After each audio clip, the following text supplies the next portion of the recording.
બાબુ સૌરાષ્ટ્રની આપણી જે તમામ જે દેહાણની જગ્યાઓ છે સાહેબ, અનેક જગ્યાઓ છે, અનેક સંતો ભક્તો થઈ ગયા અહીંયા. પણ હમણાં જે ફરમાઈશ આવી હતી ને સતાધારનું ભજન, શામજી બાપુ એટલા ભોળા હૃદયના સંત છે. સતાધારની જગ્યામાં આપ બધા ગયા હશો, સત્યનો આધાર કહેવાય.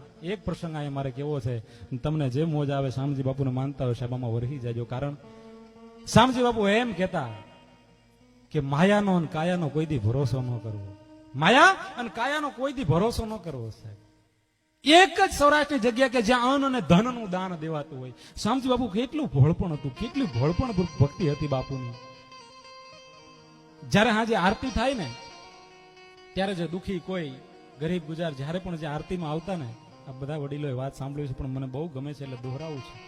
ત્યારે એ પ્રસાદીમાં જે સાકર આવતી અને આરતીમાં અનેક પૈસા આવતા, 5 ચૂ 10 ચૂ પાવલી 8 રૂપિયો 5ની નોટ, જે પણ વ્યક્તિને એ એક તાહડામાં પૈસા ભર્યા હોય અને એક તાહડામાં પ્રસાદી હોય, અને જે પણ વ્યક્તિ પેલા એમ કહેવાય કે માંગણ કે ગરીબ ગુજર આવે ને એ બાપુ એક દોથો પ્રસાદીનો ભરે શામજી બાપુ ને એક દોથો પૈસા આપે. વિચાર કરજો આ દેશના ભક્ત શામજી બાપુની સાહેબ ભક્તરા હૃદયની કેટલી ભોળપણ હશે. વાત હજી ને પૂરી નથી થતી. કોઈના ભાગમાં 5 રૂપિયા આવે, કોઈના ભાગમાં 7 રૂપિયા આવે, અને કોઈના ભાગમાં ગરીબ હોય કોઈના ભાગમાં 2 રૂપિયા આવે.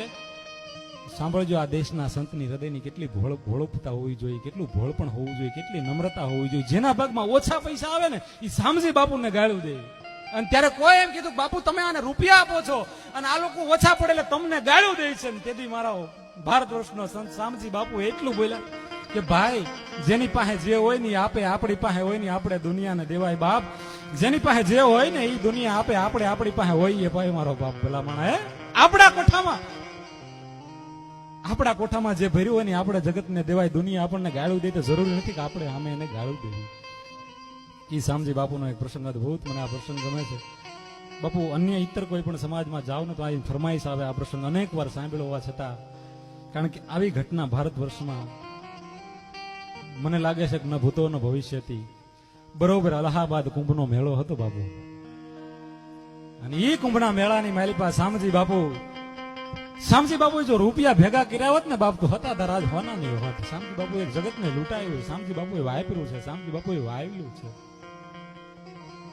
એ સતાધાર શામજી બાપુ જયારે અલ્હાબાદ કુંભના મેળાની અંદર ગયા ને મિત્રો, એ અલ્હાબાદના કુંભના મેળાની અંદર જઈને 4 જગતગુરુ શંકરાચાર્ય,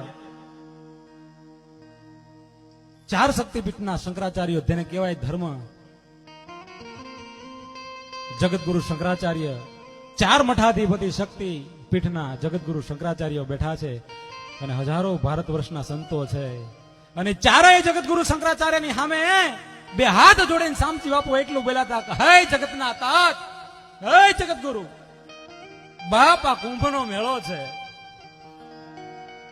જગતગુરુ કહે છે હા બાપ શામજી બાપ, હે જગતના તાત આ કુંભના મેળાના તમામ સંતોને 1 ટકની પાકી રસોઈ મારો ગીરનો રાજા ગીગડો પીર આપે છે. 1 ટકની પાકી રસોઈ મારા ગીરનો રાજા ગીગડો પીર આપે છે. 4 તહુનું કપાળ હતું જગતગુરુ શંકરાચાર્યનું. કપાળમાં કડચલી પડી ગઈ કે બાપ શામજી આ કુંભનો મેળો છે બાપ, તમામ સંતોને 1 ટકની પાકી રસોઈ પૂરી પાડી શકીશ? ત્યારે શામજી બાપુ એટલું બોલ્યા હતા કે હે જગતના તાત, હે જગતગુરુ રસોઈ પૂરી પાડવા વાળો હું કોણ? હું તો એક ઠાકરનો ટેલવો છું, ચાકર છું, પણ રસોઈ પૂરી પાડનાર તો મારો ગીરનો રાજા ગીગડો પીર છે. હું તો એક એનો ચાકર છું, મારો રસોઈ પૂરી પાડનાર તો મારો ગીરનો રાજા ગીગડો પીર છે. અને શબ્દ છૂટી ગયો શામજી બાપુના મોઢામાંથી, અને ફડાક ફડાક ફડાક એમ કહેવાય કે વાવટે જેમ પવન ઉપર ધજા ફડાકા લે, વાવટો ફડાકા લે ને એમ વાવડ પગ્યા દિલ્હીમાં. એ વખતના વડાપ્રધાન ઇન્દિરાબેન ગાંધીના શબ્દો કાને પડ્યા સાહેબ. અને ઇન્દિરાબેન ગાંધી સાહેબ કુંભના મેળામાં આવીને તમામ સંતોની સામે 2 હાથ જોડીને એમ કીધું હતું, હે ભારત વર્ષના સંતો, ભારતના વડાપ્રધાન ઇન્દિરાબેન 2 હાથ જોડીને ખોળો પાથરીને તમને કહું છું, તમારામાંથી સતાધારના સંત શામજી બાપુ કોણ છે? ત્યારે આમ 2 નેણ તમને ધરતી ઉપર ઢાળ્યા અને પાપડના પડદા જાણે પૃથ્વીને તોડતા હોય એમ શામજી બાપુએ જોઈને કીધું કે બેનબા જગત આ નાશવંત દેહને શામજી કહે છે, જગત આ દેહને શામજી કહે છે. બેનબા જગત આ દેહને શામજી કહે છે.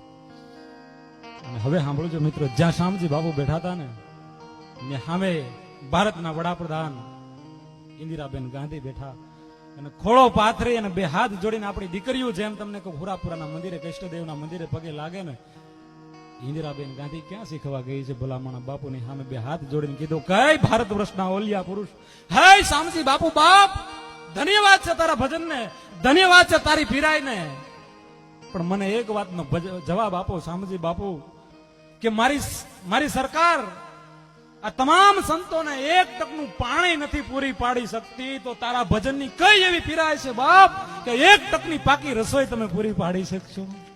મારી સરકાર એક ટક પાણી નથી પૂરી પાડી શકતી,